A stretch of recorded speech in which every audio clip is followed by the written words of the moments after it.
So could you tell me about your economic plan? Has the American dream become unaffordable, do you think? Well, my economic plan is basically the H.R. 1, also known as the Working Family Tax Cut, and also known as the Big Beautiful Bill.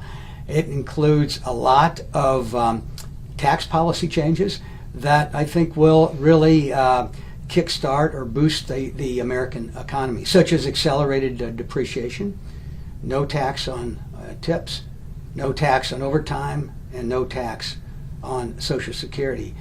In addition to that, there are some work requirements that hopefully will encourage people to get off welfare and back into the workforce if they are able-bodied.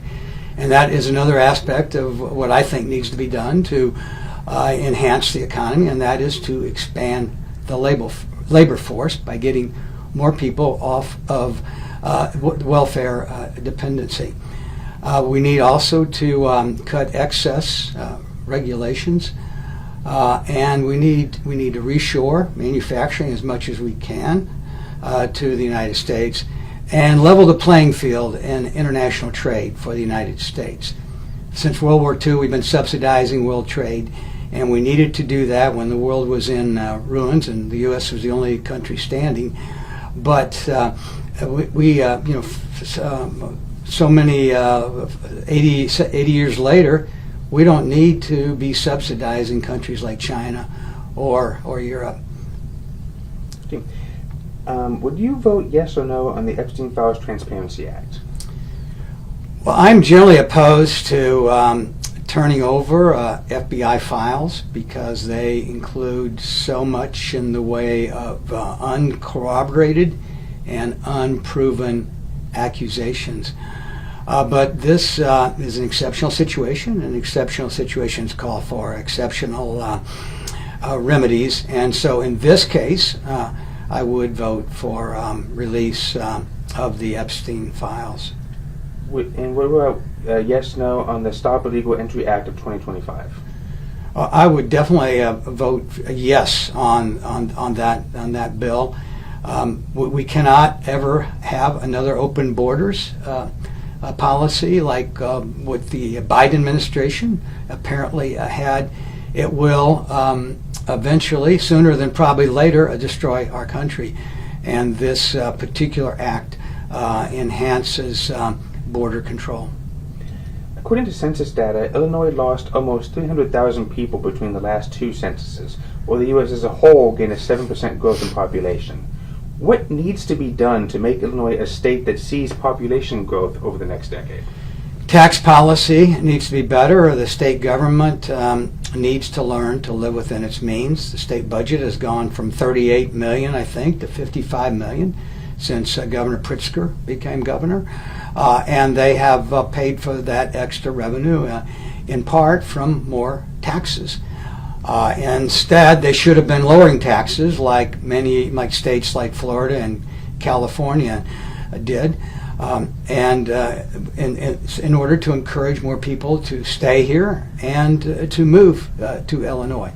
Illinois is generally a very relatively anti-business state, probably because it's been to a large extent captured by so many special interests, including the trial lawyers, including public or teacher union, the Chicago Teachers Union, which is now more of a political machine, it seems to me, than a union, and as a result of that special interest influence on the Illinois legislature and the governor's office, we have kind of an anti-business reputation and policy. We need to change that.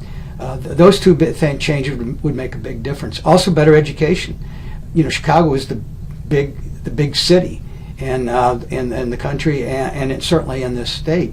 But Chicago has failing schools, horribly failing schools, some of the worst in the country. And Chicago also has public safety issues, and so we need to correct that, particularly in Chicago. Chicago has lost a lot of the population, is responsible for a lot of the Illinois population loss. Polling data shows at least 70% of Americans believe biological males should have no place in women's sports. Last year, Illinois Senators Duckworth and Durbin voted no on the Protect Women in Sports Act. Would you have voted no? Should biological males compete in girls' sports in high schools in Illinois? Of course, I would vote no on that, and I don't understand how anyone could vote to allow men and women's sports. There are so many wrong things about, and I may have reversed that. I would vote to keep men out of women's sports. I forget how you worded the question. There are so many wrong things about allowing men in women's sports. I mean, first of all, you have so many women that have spent so much of their young lives training and achieving and competing, and in the case of like Riley Gaines, only to be defeated by a biological male. That is not fair. It also, in some sports, particularly boxing, but not just boxing, but also soccer, men playing in women's sports have caused injuries to women. So it's a matter of basic fairness, and it's a matter of injuries that we should not allow men in women's sports. And it's also a matter of locker room privacy. Young teenage female athletes should not have to undress in front of biological males. With the passage of the Big Beautiful Bill earlier this year, we got no tax on tips.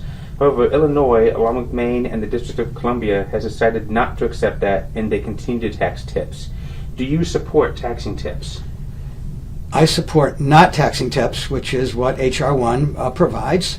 I think that encourages work, and we need to do more to encourage work. Work is what makes life worthwhile. The work ethic is what keeps families intact, and the breakup of families is one of the greatest threats to civilization today. But there are too many people that are responding to the siren's call of welfare dependency, and too many Democrat politicians trying to expand the welfare state to put more people on welfare, including multi-generational welfare.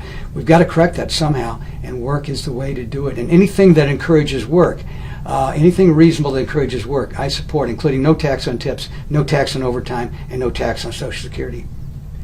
There are currently multiple bills surrounding artificial intelligence floating around Congress, many of them with bipartisan support. What kind of guidelines, safeguards, and policy do you think the federal government needs to implement to keep Americans safe from AI and to keep Americans from losing jobs to AI? Well, we don't want to overregulate AI, but there needs to be regulation. It's a big new industry, and there are concerns out there about what it can lead to if not properly regulated. But we cannot overregulate it. We are the leader in AI in the world, and we need to continue to be there. So we need to be careful about regulation, and we need to involve the major players. Certainly, national security interests need to be well represented in the negotiating room over AI regulation. The AI industry needs to be represented, and some kind of a group representing consumers needs to be involved in this regulation. Last question I have written here. Senator Durbin was one of the few Democratic senators that voted with Republicans to reopen the government during the shutdown. Would you have done the same? Oh, absolutely, and I commend Senator Durbin for making that vote and reopening the government. That was a Democrat shutdown. It was, as all shutdowns are, really for the wrong reasons. I don't like government shutdowns, whether they're Republican or they're Democrat. It's usually, what they're about is you have a party that doesn't have the votes to get what they want done policy-wise or legislative-wise, so they decide to hold the government hostage to their demands. And in this case, that's exactly what the Democrats did. They wanted to make certain changes, certain economic changes, tax policy changes. They, at the end, said it was only about subsidizing Obamacare premiums for certain people, but it started out bigger than that. They did it for the wrong reason, and it was a terrible shutdown. It cost the American people and the government. The government should not have been shut down, and I thank Senator Durbin for helping end it. Thank you. Those are all the questions I have. Anything you'd like to add? Yes, there are only 8 statewide offices in Illinois. 2 of them are U.S. Senate seats. Right now, Republicans have none of those 8. Of the 8, 7 are held by Chicago, Cook County politicians. Senator Durbin is the only downstate of the 8. The 3 leading Democrats running for this nomination are all Chicago, Cook County Democrats, which means if I don't win this Senate seat, that all 8 of those seats will be held by Chicago, Cook County Democrats. Now, I have nothing against Chicago or Cook County. In fact, I have a condominium in Chicago. I love going to Chicago. I love Chicago. It is really a huge economic engine for the state, and we need to help Chicago, as I said, in terms of education and public safety as much as we can. But Cook County is just one out of 102 counties. And it seems to me that the other 101 counties deserve some representation. Also, because the 8 seats are held all by Democrats, Republicans are in the superminority in the Senate and the House in the Illinois legislature. This is a one-party state, and as a one-party state, it has a lot of corruption. I think an average of I think some 2,000 Democrat politicians, mostly from Chicago and Cook County, have been convicted of political corruption in the last 40 years. And there's and without a check and balance in the form of another party, it's an unhealthy state. A one-party state is an unhealthy state. We need to restore Illinois to a two-party state, and the way to start it is by electing me to the U.S. Senate. I'd love to have your support. Thank you.